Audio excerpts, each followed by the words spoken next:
This is the backdrop to the latest round of American diplomacy aimed at ending the war started by Moscow. In the shadow of this carnage, after another barrage of Russian missiles and drones, there's deep skepticism that Vladimir Putin will agree to call off his war machine. I don't believe in the peace plan. Putin won't stop until he finishes us off. They write one thing and do another. The war will not stop. It seems to me that no negotiations will work. The reality of near daily strikes and fighting stands in stark contrast to the diplomatic language of a peace plan. But there is the appearance of momentum. Ukraine says it's agreed to the essence of a proposal and wants to move forward.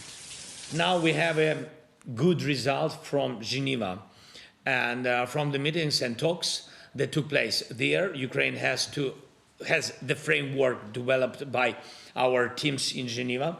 That framework is on the table, and we are ready to move forward together with the United States of America, with personal engagement of President Trump and with Europe.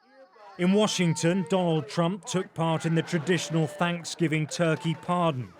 The White House says tremendous progress has been made towards a peace deal.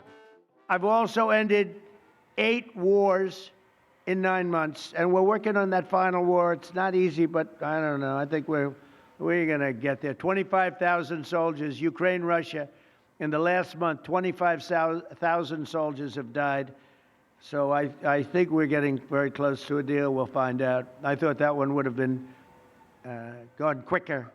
But the US president appears to be hedging his bets, saying on Truth Social that he won't meet with either Zelenskyy or Putin until a deal is struck. Meanwhile, the Prime Minister, Sir Keir Starmer, welcomed the renewed diplomacy. The initial draft of the 28-point plan included points that were not acceptable, but also some very important elements that will be essential for a just and lasting peace.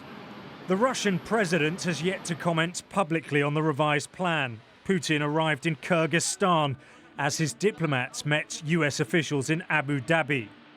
But the Kremlin's already signalled the new document is almost certainly unacceptable, saying it departs from what Moscow believes was agreed during the Trump-Putin meeting in Alaska earlier this year.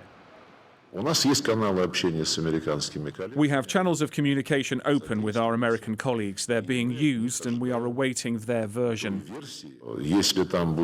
If the spirit and letter of Anchorage are erased from the key understandings we formalized, then of course the situation will be fundamentally different. But so far, no one has officially communicated anything to us. The US's original 28-point plan has now been fine-tuned. But finding common ground between Ukraine's red lines and Russia's maximalist demands to end this bloody war will not be easy. Alex Rossi, Sky News.